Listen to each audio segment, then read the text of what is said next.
구호인 것은 틀림없는데 결국 이 이론이 간과했던 결정적인 것이 바로 인간의 욕망이었다는 것입니다. 인간의 욕망, 특별히 죄로 부패한 인간의 욕망은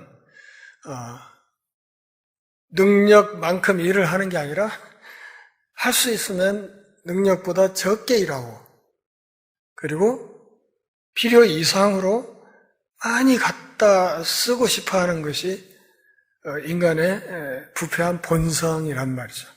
이 죄로 부패한 인간의 본성을 공산주의 이론을 이렇게 끌고 갔었던 사람들이 그걸 간과했던 거예요. 인간의 가장 본질적인 욕망을 간과했기 때문에 결국 공산주의 체제가 자본주의 체제에 밀려서 결국은 지구촌에서 거의 사라지게 됐다. 이렇게 봐야 합니다. 그러면 현재 살아남은 자본주의는 그러면 건강한 제도인가? 그것도 아니에요. 그렇죠. 그것도 아닙니다.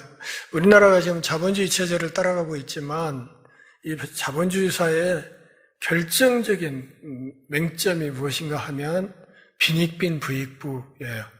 그러니까 돈이 돈을 버는 사회가 됐다는 것이죠. 그리고 돈이 왕노릇하는 그런 세상. 그냥 돈이 있으면 모든 것이 다 해결되는 그런 사회. 또 사회 한쪽에서는 없는 사람들은 갈수록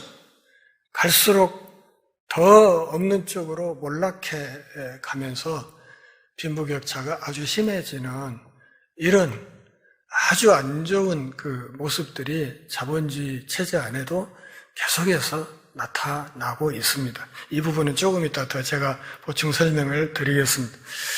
어쨌든 초대교회의 이런 모습들을 보면서 어떤 사람들은 공산주의인가? 그렇게 보기도 했고 어떤 사람들은 사회주의 같은데? 이렇게 보기도 했습니다.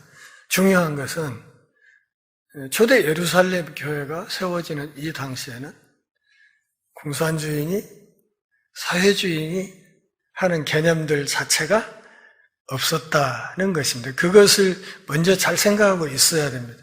그러니까 우리 시대에 있는 어떤 사조를 가지고 그쪽에 막 덮어 씌워서 이런 거 아니었을까? 이렇게 하면 안 된단 말이에요. 성경을 해석할 때 상당히 중요한 원칙입니다. 현대의 어떤 생각, 지금 내가 가지고 있는 어떤 생각을 성경 본문에 자꾸 투사해서 덮어 씌워가지고 어떤 이상한 의미를 추적해내는 그게 결국 이단들이 잘하는 짓이거든요. 이단이 그렇게 해서 이단이 되는 거예요. 그렇게. 그러니까 사회주의 아닌가? 이렇게 보는 시각이 있는데 사실은 초대 예루살렘 교회는 사회주의 체제도 아니었습니다. 왜 그런가? 사회주의는 사유재산의 권리를 인정해요. 이게 공산주의와 차이입니다. 공산주의는 뭐라고 그랬어요? 사유재산을 아예 인정하지 않는다고 그랬어요. 아예 인정하지 않아요. 모든 것을 국가가 소유하고 국가가 집도 주고 국가가 갖고 있는 것에서 직장도 주고 이렇게 하는 거예요. 그래서 사유재산을 인정하지 않아요. 그런데 사회주의는 일단 사유재산의 권리는 인정해요. 단 개인이 일정 비율 또는 그 이상의 모든 것을 다른 사람에게 줄 것을 강요하는 것입니다. 그러니까 사유주의는 사유재산을 인정은 하되 각 개인이 갖는 사유재산의 한도를 정해준다. 그 이상은 못 갖게 하는 거죠. 그 이상을 갖고 있으면 그것은 반드시 남에게 주도록 그렇게 나라에서 강제하는 제도가 바로 사회주의다. 이렇게. 그러니까 사회주의는 개인이 물건을 가질 수 있는 권리를 부정하는 것이 아니라 정부와 국가가 너무 많이 가질 수 있는, 개인이 너무 많이 가질 수 있는 권리를 부정한다는 것입니다. 그러니까 개인 재산을 인정하되 일정 테두리를 정해놓고 그 이상은 갖지 말라. 이게 사회주의란 말이에요. 그러니까 공산주의하고 차이점을 알 수 있겠지요. 확실하게 이걸 잘 알고 계셔야 합니다. 제가 며칠 전까지 개정판 장기려 평전을 한 일주일에 걸쳐서 읽었습니다. 전체 700 몇십 페이지짜리 책이기 때문에 처음부터 끝까지 쭉 읽었어요. 그 중에 이런 이야기가 있습니다. 장기려 선생이 우리 사회에 의료보험 제도가 있어야 된다고 주장했던 첫 번째 사람이에요. 그러니까 현재 우리 사회에 있는 이 의료보험제도, 이것을 제일 먼저 의견을 냈던 분이 장기려 박사예요. 그래서 이 장기려 선생이 청십자 의료보험조합이라는 걸 만들었습니다. 그러니까 우리나라의 의료보험제도가 국가의 정책과 시책으로 나오기 전에 이미 장기려 선생이 주도해서 청십자 의료보험조합을 만들어서 시행을 했어요. 그래서 돈 없는 사람들도 몸이 아프면 치료를 받을 수 있는 길을 열어놓았습니다. 이 청십자 의료보험조합의 회원 번호 1번이 누구인가 하면 함석헌 선생입니다. 그리고 회원 번호 2번이 장기려 박사였습니다. 함석헌 선생과 장기려 박사는 평생 둘도 없는 친구로 지냈지요. 그런데 당시 이 청십자 의료보험조합의 월 보험료가 얼마였냐면 60원이었어요. 60원. 그러니까 지금 화폐 가치가 많이 달라져서 감이 잘 안 잡히죠. 잘 안 잡히는데 좀 비교할 수 있게 말씀을 드리면 당시 짜장면 한 그릇 값이 50원이었어요. 50원. 그러니까 한 달 의료조합비, 의료보험료 내는 돈이 얼마? 60원. 그러니까 짜장면 한 그릇 먹을 값을 의료비로 내고 보험료로 내고 몸이 아프면 병원에 가서 아픈 그대로 치료를 받을 수 있게 해주는 이런 제도를 장기려 박사가 운영을 했다, 그 말입니다. 안 될 것 같았죠. 근데 실제로 잘 굴러갔어요. 물론 개중에 이렇게 그 업무에 관계되는 사람들이 이상한 짓 해가지고 좀 어려움도 없지 않았던 건 아닌데, 그럼에도 불구하고 비교적 본래 이 제도를 만들려고 했던 이 취지에 상당히 근접하게 이 제도가 오랫동안 굴러가다가 소위 국가보험제도로 넘어가면서 이 제도가 사실은 없어진 거예요. 그러니까 의료보험제도를 우리 사회에 첫 벽돌을 놓은 분이 누구다? 장기려 박사다. 그렇게 이해하시면 되겠습니다. 그러면 한 달에 짜장면 한 그릇 값 정도 되는 보험료를 내고 몸이 아프면 가서 보험에 기대어서 치료를 받을 수 있는 이 제도. 이게 뭐예요? 이런 게 사회주의 제도예요. 이런 게 사회주의 정신이 바탕에 깔린 그런 제도예요. 여러분, 오늘날 미국 사회가 사회주의로 흘러가고 있다는 거 아십니까? 미국 사회가 자본주의 사회 같지만 사실은 우리 대한민국과 비교해보면 사회주의 색깔이 굉장히 짙은 나라예요. 그러니까 자본주의 체제이지만 사회주의적인 요소를 상당히 많이 도입을 해가지고 그 요소를 가지고 사회 밑바닥 안전망을 구축한 나라예요. 그게 미국이에요. 그러니까 이런 점은 우리도 미국을 좀 빨리빨리 따라가야 될 필요가 있지요. 미국 사회는 사회주의적인 체제로 지금 흘러가고 있습니다. 국가가 사람들의 자원을 가져다가 덜 가진 사람들에게 재분배할 수 있도록.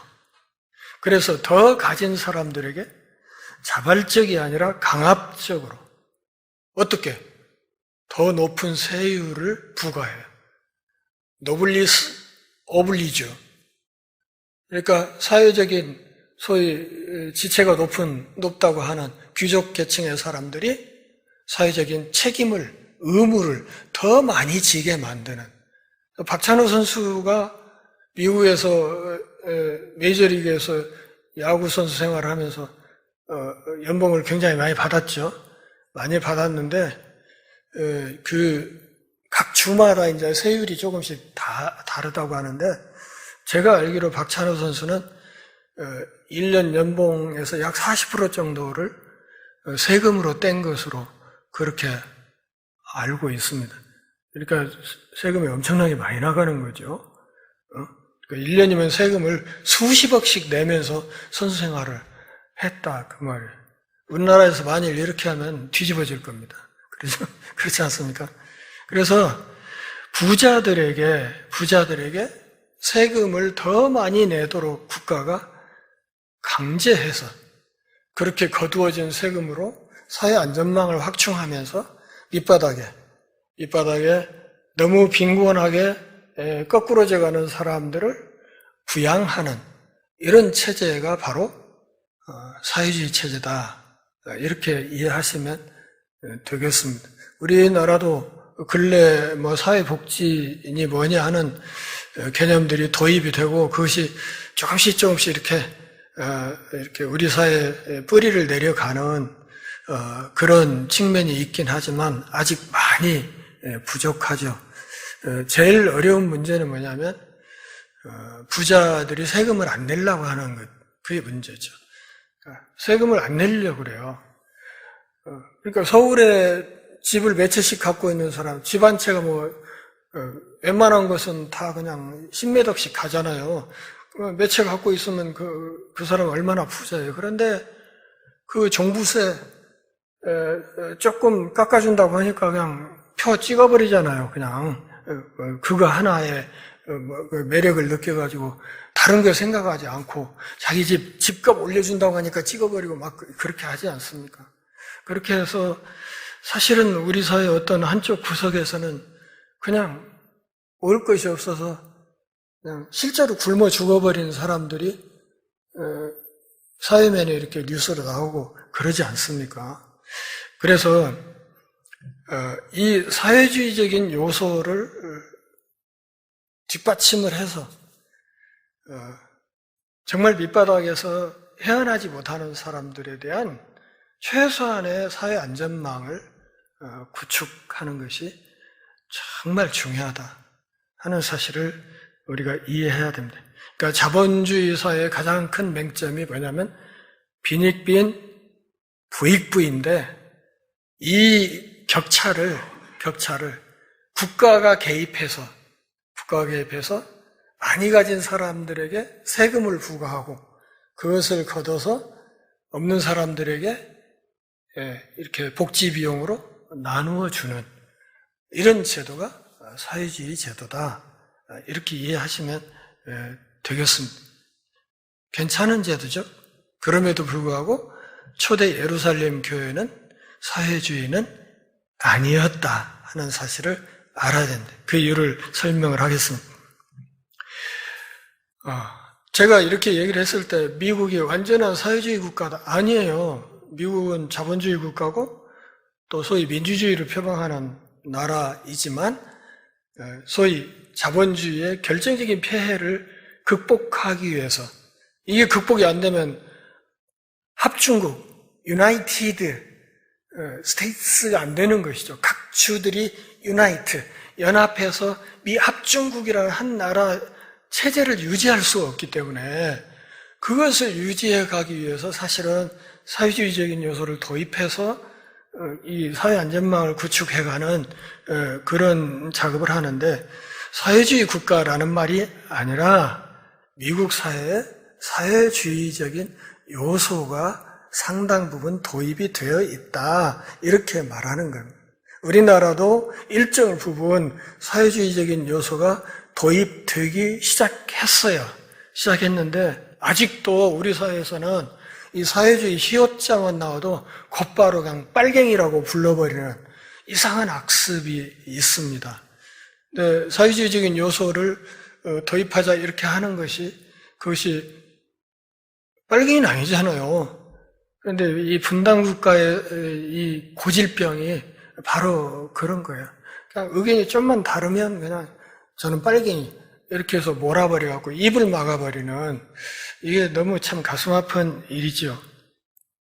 대한민국도 사실은 미국의 사회주의적인 어떤 그 사회 안전망을 구축해가는 이것은 좀 더 빨리 본받아갈 필요가 있다. 저는 그렇게 생각을 해요. 그래야 힘없는 사람들도 함께 살아갈 수 있게 될 것입니다.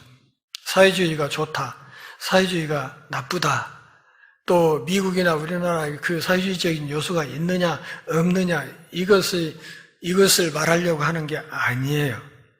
제가 말씀드리는 요점은 이런 것들이, 이런 흐름들이 초대 예루살렘 교회에서 일어나고 있었던 일은 아니라는 겁니다.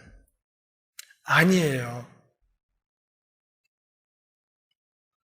초대 기독교인들은 공산주의자도 아니었고 사회주의자도 아니었습니다.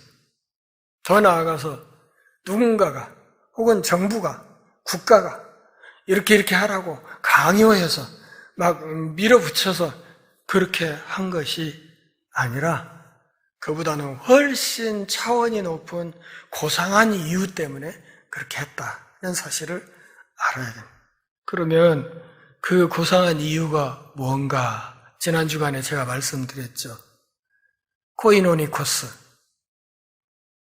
관대함.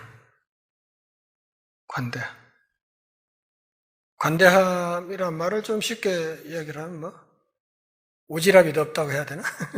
통이 크다고 해야 되나요? 통이 큰.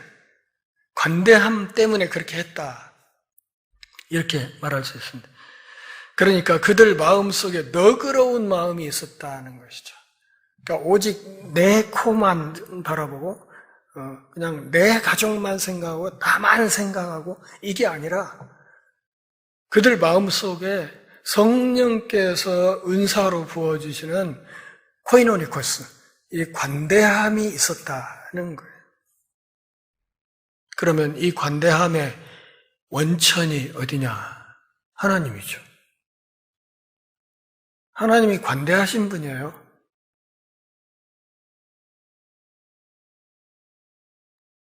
요한복음 3장 16절, 하나님이 세상을 이처럼 사랑하사 독생자를 주셨으니. 그렇죠? 그러니까 하나님이 세상을 이처럼 사랑하사를 이렇게 바꿀 수 있겠네요. 하나님이 이처럼 관대하셔서 독생자를 주셨으니.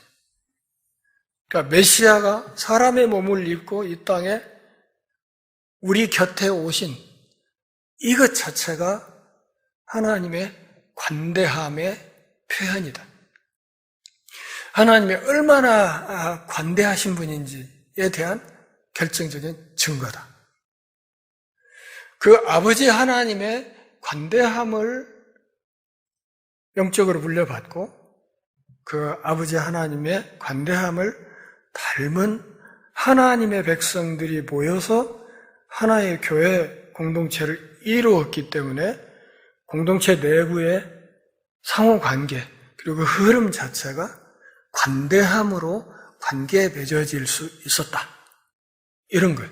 그것이 삶의 모든 것을 공유하는 그런 모습으로 나타났다는 것이죠. 그렇지, 정부에서 개인 재산을 못 갖게 한다든지, 아니면 갖게 해도 일정 규모까지만 돌아가고 그 이상은 못 갖게 한다든지, 이렇게 강제해가지고, 그러면서 억지로 뺏어다가 이렇게 누군가에게 나눠주는, 이런 식으로, 초대 예루살렘 교회 성도들이 그렇게 유무상통을 한 것은 아니었다는 것을 알아야 된다. 그런 말이죠. 하나님은 우리 죄인들에게 한없이 관대하셨습니다. 그래서 하나님께서 그들에게 참으로 너그럽게 독생자를 내어주셨기 때문에, 그 독생자를 믿음으로 하나님의 자녀가 되었기 때문에 그들은 서로 너그럽게 서로를 대하기로 결심했다는 것입니다. 사도들이 명령한 것도 아니에요. 사도의 가르침을 받아서 이렇게 교회를 꾸려가고는 있었지만 사도들이 너희들 다 내놔, 다 모아놓고 나누는 게 이렇게 한 것도 아니란 말이에요. 근데 그냥 누가 말할 것 없이, 누가 시킨 것도 없이, 너나 없이 당연하다는 듯이 그렇게 유무상통하는 그런 흐름으로 갔다는 것입니다. 이것이 초대 예루살렘 교회의 모습이 공산주의도 아니고 사회주의도 아니라고 이야기하는 가장 중요한 이유예요. 그러니까 이 상호 나눔, 삶을 공유하는 이것이 전적으로 성령의 역사였다는 것입니다. 오순절 성령 강림의 그 효과가 이런 식으로 계속해서 나타나고 있었다. 이렇게 봐야 된다. 그런 말이죠. 그러면 초대 예루살렘 교회가 참으로 그런 아름다운 모습으로 움직여 가고 있었다. 오늘 본문의 끝에 보면 사람들로부터 칭송을 받았다. 그래서 주께서 구원받는 사람들을 날마다 더하게 하셨다. 이렇게 서술하고 있는데 그 사람들로부터 칭송을 받는 이것이 오늘날 우리가 복음을 전하는 데 있어서 얼마나 중요한가를 알아야 된다는 말이죠. 우리가 직장에서 직장 전도를 할 때 내가 예수 믿는 사람으로서 직장인의 한 사람으로 직장 동료들과 일을 할 때 내가 그들 앞에 어떻게 작은 예수로 서 있느냐에 따라서 그 사람들이, 내 직장 동료들이 그리스도 앞으로 따라올 수 있느냐, 그렇지 못하느냐가 결판난다는 사실을 알아야 된다는 말이죠. 예수 믿으라고 막 가서 그냥 말로 뭘 한다고 그래서 그게 그렇게 되는 게 아니에요. 그게 아니고 중요한 것은 이 땅에 있는 교회가 또 우리 예수 믿는 우리들의 삶 자체가 안 믿는 사람들이 볼 때 매력이 있어 보여야 된답니다. 매력. 고난 중에 힘들게 사는 것 같아도 뭔가 쉽게 범접하지 못할 고상한 삶의 품격이 느껴지는 그런 삶을 살아야 된다. 그런 말. 그런데 그걸 못하고 사실 불과 한 5, 60년 전만 해도 한국 교회가 우리 사회를 이끌고 갔죠. 사회를 선도해서 끌고 갔어요. 끌고 오늘까지 왔어요. 그런데 오늘은 어떻습니까? 세상이 교회를 무시해요. 무시합니다. 무시할 뿐만 아니라 욕해요. 기독교가 없어져야 이 나라가 평화롭다고 주장하는 말이 막 나와요.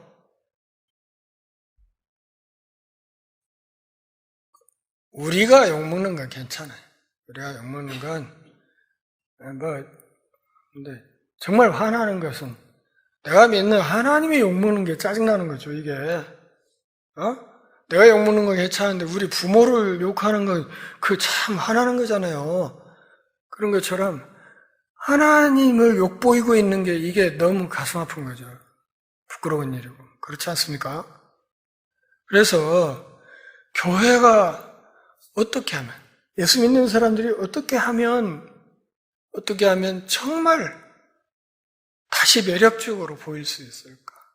가령 우리 전주올림픽에 이렇게 몇 명이 모여 있지만 우리 공동체가 움직이는 것을 교회 밖의 사람들이 이렇게 보면서 참 재밌게들 사는데 나도 저런 데 멤버십을 좀 가졌으면 좋겠다. 이게 전도 아니에요? 그렇지 않습니까?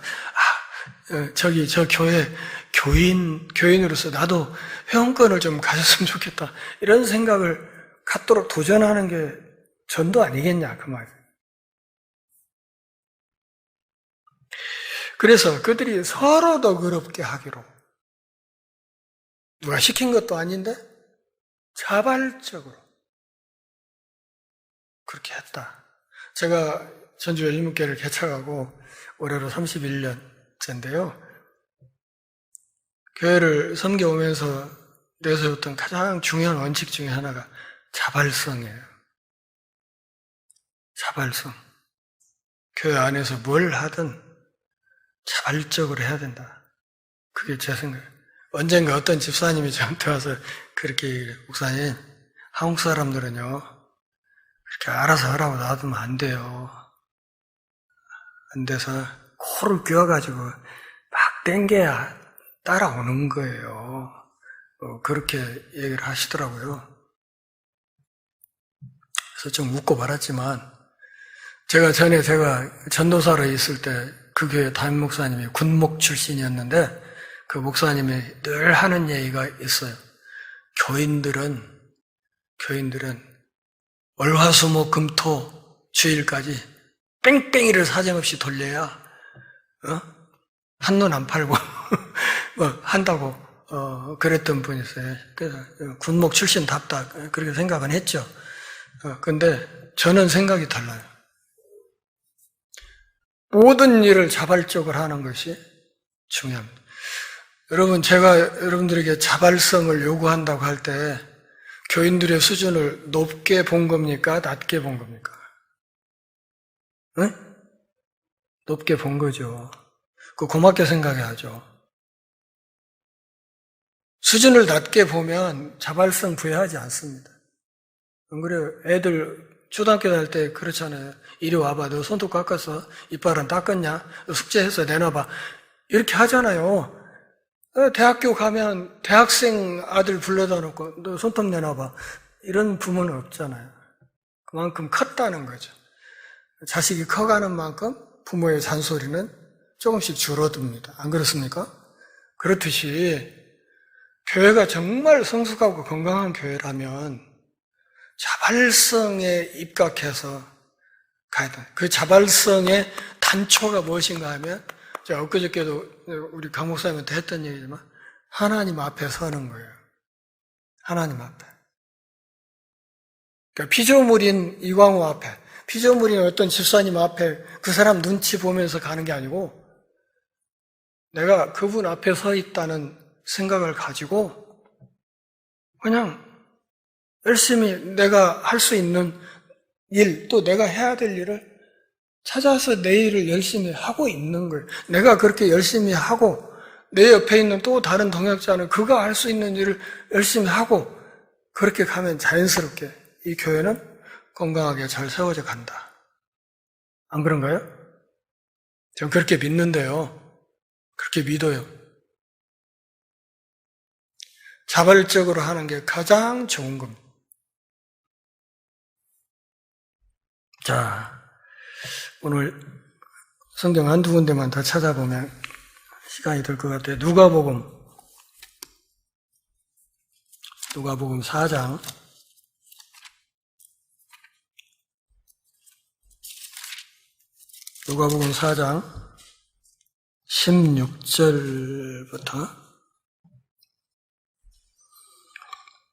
16절부터 21절까지 한 절씩 교독하겠습니다. 예수께서 그 자라나신 곳 나사렛에 이르사 안식일에 늘 하시던 대로 회당에 들어가서 성경을 읽으려고 서시매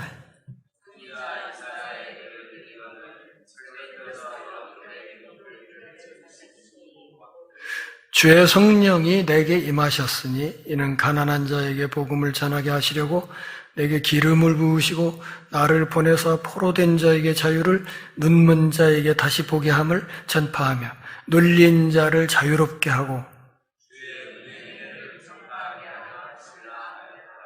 책을 덮어 그 맡은 자에게 주시고 앉으시니 회당에 있는 자들이 다 주목하여 보더라. 함께 이에 예수께서 그들에게 말씀하시되 이 글이 오늘 너희 귀에 응하였느니라 하시니 방금 읽었던 말씀에서 우리가 주목해야 될 곳은 19절에 있는 주의 은혜의 해라는 말이에요. 주의 은혜의 해. 시간이 없기 때문에 자세한 주석이나 주해는 못하겠지만 주의 은혜의 해라는 이 말이 희년을 말합니다. 희년. 구약 이스라엘에 안식년 제도가 있었던 거 아시죠? 안식년? 그러니까 매 7년마다 1년씩 땅을 쉬게 했잖아요. 쉬게 하는 안식년 제도가 있었죠. 안식년 제도. 안식일 제도도 있었고 횟수로는 안식년 제도가 있었고 그 안식년이 7번 지나간 7 안식년 다음 그러면 77은 49년이죠. 그 다음 해 제 50년째 그때가 뭐예요? 희년이에요. 희년. 주의 은혜의 해 희년인데 이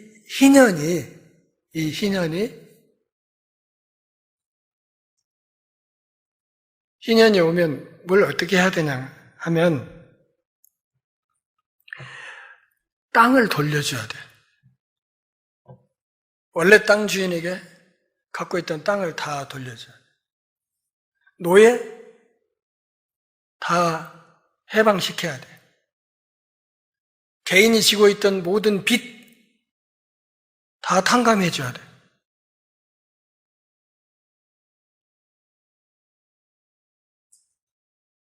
이해하시겠어요? 땅 다 돌려줘야 돼. 노예 다 해방시켜줘야 돼. 개인이 지고 있었던 빚, 그것이 빚이 얼마가 되건 간에 다 탕감해줘야 돼. 희년이 되면. 그러니까 7 안식년이 지나간 뒤에 그 다음에 희년. 그러면 내년이 희년이 되는 해다 할 때 누군가가 와서 나에게 돈을 빌려달라고 해. 돈 빌리기 어렵겠죠? 그래도 빌려줘야 된다는 게 모세 율법의 정신이에요. 왜냐하면 1년 뒤에는 못 받을 수도 있고 날아갈 수도 있음에도 불구하고 가난한 이웃이 요청하면 들어줘야 되는 그게 신정국가 이스라엘의 가장 기본적인 통치 이념이었다 그런 말이에요. 그러니까 노예를 풀어주고 땅을 돌려주고 빚을 탕감해주는 이것이 한마디로 요약을 하면 뭐예요? 해방이죠. 완전한 해방. 해방하면 떠오르는 게 뭐예요? 출애굽이죠. 그래서 예수님을 일컬어서 신학자들이 뭐라고 하냐면 제2의 출애굽을 이끌 제2의 모세 이렇게 말합니다. 그러니까 이 이사야서 61장에 있는 이사야서 61장 1절부터 3절까지 있는 이 두루마리에서 그 대목을 딱 펼쳐서 읽으시고 덮어서 이 두루마리 성경 관리하는 사람이 주신 뒤에 예수님이 하신 말씀이 오늘 이 말씀이 성취되었다. 이렇게 얘기를 한 거예요. 뭘 말하는 거예요? 그분의 오심이 바로 이 이사야가 내다보았다. 희년의 정신이 완전히 구현된 세상을 이끌어올 그 일을 예수님이 하러 오셨고 이제 그 일을 이루실 것이라고 이야기를 하는 겁니다. 그래서 어떤 사도행전 주석가는 이렇게 얘기를 했어요. 인류 역사상 소위 희년 정신이 최초로 발현된 것이 초대 예루살렘 교회라고 그렇게 얘기를 해요. 이 이야기는 무슨 말인가 하면 고대 이스라엘 역사에서 희년이 단 한 번도 하나님의 명령대로 이행되지 못했다. 희년이 뭐요? 안식년도 제대로 지켜지지 않았는데 희년은 뭐 더더욱 안 되죠. 한 번도 그렇게 지켜진 적이 없어요. 실제로 이 희년 정신이 그대로 구현되는 사회였으면 이스라엘 나라가 그렇게 포로로 잡혀가고 망하고 그런 일이 없었을 거예요. 근데 그걸 못했어요. 그것을 못해서 신명기에서 언약으로 하나님의 못을 박았던 것처럼 너희가 이 윤리대로 살면 약속의 땅에서 영원토록 살겠지만 그러지 못하면 그 땅에서 뽑혀서 포로로 잡혀갈 거라고 경고했던 그 경고가 이스라엘 역사에서 그대로 구현됐던 것이라 그런 말이죠.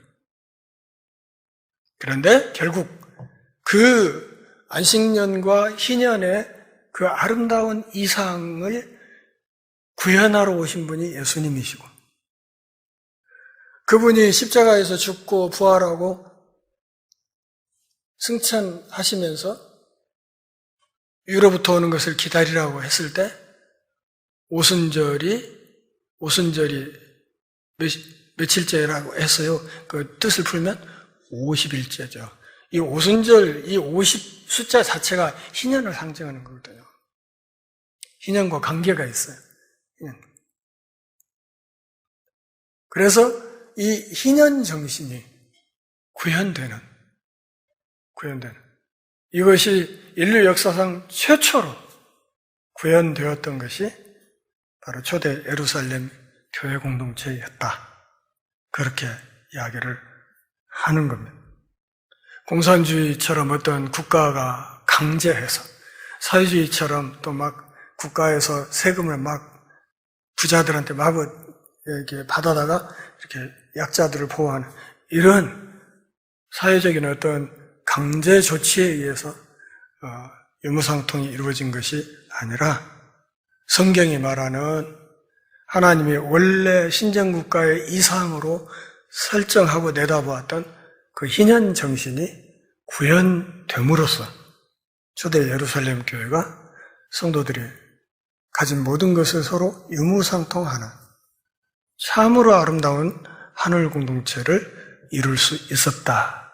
그렇게 말하는 것이고 바로 이런 점은 오늘날 현대 교회들도 눈여겨보고 본받을 부분들이 있으면 본받을 필요가 있겠다 하는 생각을 합니다. 오늘 여기까지 하고 다음 주에 이어서 계속하겠습니다. 하나님 아버지, 하나님의 은혜 안에서 우리가 모여 하나님의 말씀을 살피고 또 각자의 또 삶의 자리로 돌아갑니다. 하나님께서 우리의 전생에 걸쳐 하나님 나라의 거룩한 이상이 우리 개인의 삶에, 가정에, 교회 공동체 잘 뿌리내리게 하시고 그 아름다운 모습이 전도의 아름다운 열매로 나타나게 하시고 교회가 다시금 세상을 선도하는 복된 모임으로 드러나게 하옵소서. 예수님의 이름으로 기도합니다. 아멘.